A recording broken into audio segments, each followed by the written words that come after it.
Hi Year 3. Right, today is the first of 2 days writing to produce our information text on our rare unicorn.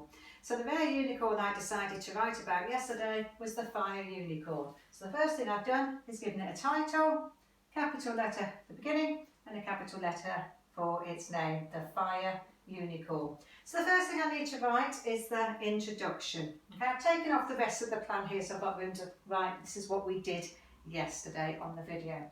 So I want to mention that it's rare, so that means there aren't many of them around. It's hot-tempered, so it gets angry and cross easily, and it's only ever been seen once. So let me have a look. We need to introduce it, so I'm going to start off with the fire unicorn.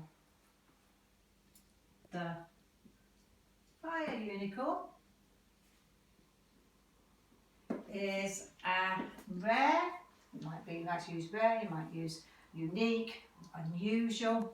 So the fire unicorn is a rare animal, rare creature I'm going to go for. The fire unicorn is a rare creature that is, I'm going to do it as a list. It's a rare creature. No, I want to give more detail on it.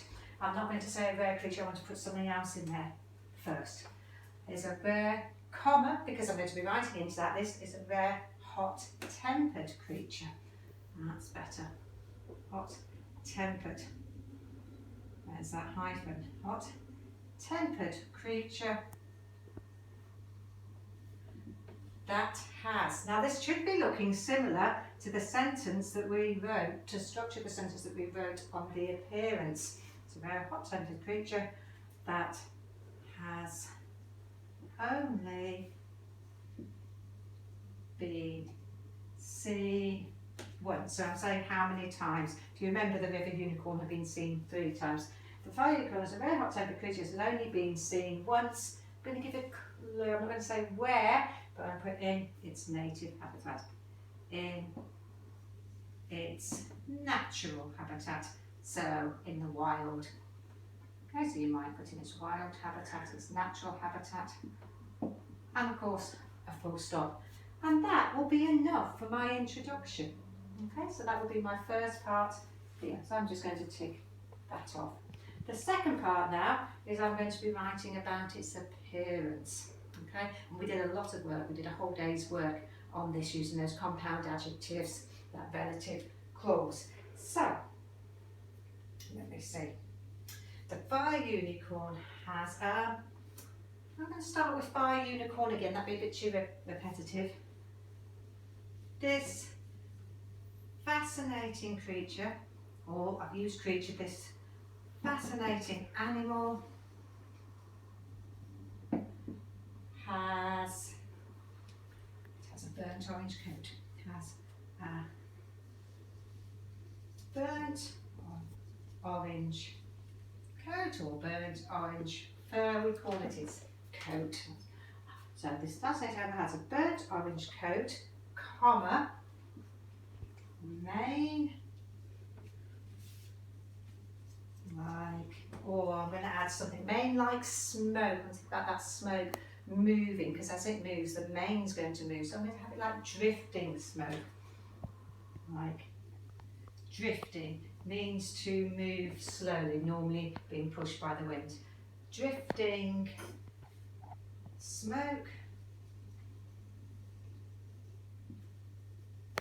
and right then, a flame for a horn. So a horn, like a flame, remember that word, it's a simile, like a flame, and here we go into our relative clause, that seems to, flaming horn that seems to flare. Fire is in the fire when it suddenly comes out, so that seems to flare. When? Well, it flares when the wind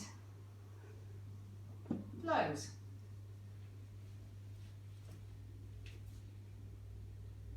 Okay, let me just check that makes sense. So my second paragraph. This fascinating creature has a burnt orange coat, comma, mane like drifting smoke, simile, and a horn like a flame that seems to flare when the wind blows. So I've actually got two similes in there. Right, I'm pleased with that. Just want to give a little bit more detail as appearance. So we've got the mane, we've got the horn. Let's think about its build. So I'd say it's quite a strong creature. I'm not going to have this. It's really strong. It's going to have lots of muscles, muscular. Right, I'm talking about it being a muscular creature, and it's also a small pony. So despite, so that means even though it is small, despite being the size of a small pony, or you could say an average pony of a small pony, it is incredibly powerful. I'm going to get one of my adverbs in. It is incredibly, could say extremely, incredibly, extremely powerful. It's one of my full words. It's extremely powerful. It has muscular legs, which, some conjunctions, I explain what those muscular legs are for. It has muscular legs, let me pop that in, which enable it, which means that make it, that allow it to, which enable it to gallop quickly and full stop, or gallop at speed. Right, I think I may be done. What I should do now when I've finished is read through it all and check. Like down here, I missed out the word legs, so reading back, I know to put it in, and that's fine. You can go back and edit onto your work. I'm not going to go through it now though, because I don't want you to be watching me for too long. I just want to show you how to find it on your to-do. Ideally, if you write it and email it in, then you can edit on top of your writing. It's easier that way. But if you do want to put it onto your to-do, come and have a look at the table here. I'll just wake up the computer. It's gone to sleep on me again. Okay. So once you open up your to-do, it will look just like this. Okay, so you can see here is our model, okay, and each paragraph. Remember, it's just the first two paragraphs, introduction and appearance, that you need to be writing today. Now, to help you out, this is the page you're going to write on, so just click on it, you'll get a blue line around it, and that's ready to type. Now, as soon as you open it, you may see a writer's checklist. This is the things I want you to think about. If ever you can't find the writer's checklist, have a click on the green square there and that will open it. So it tells you what we want: the paragraphs, started and ended sentences correctly, so that's your punctuation, adjectives, compound adjectives, modal verbs. So I need to make sure that on my next piece I use a modal verb. You don't have to get all of these in the first two paragraphs. Remember, you're going to be writing another 3 parts, yes, but have these in your thoughts as you're writing. If you started writing and you think, oh, I can't quite remember what Mrs. Gilding said on the video, if you go to the blue square with the question mark, it says help. And there is all your instructions of what you need to do. Okay, so you can read that as a reminder. Okay then, year 3. I'm really looking forward to seeing this writing of yours. What you've been sending in so far is really interesting. There's a lot of promise on those plans, lots of really good ideas coming up. So make them interesting, get those conjunctions in there, remember your punctuation. Okay then, year 3, get creative.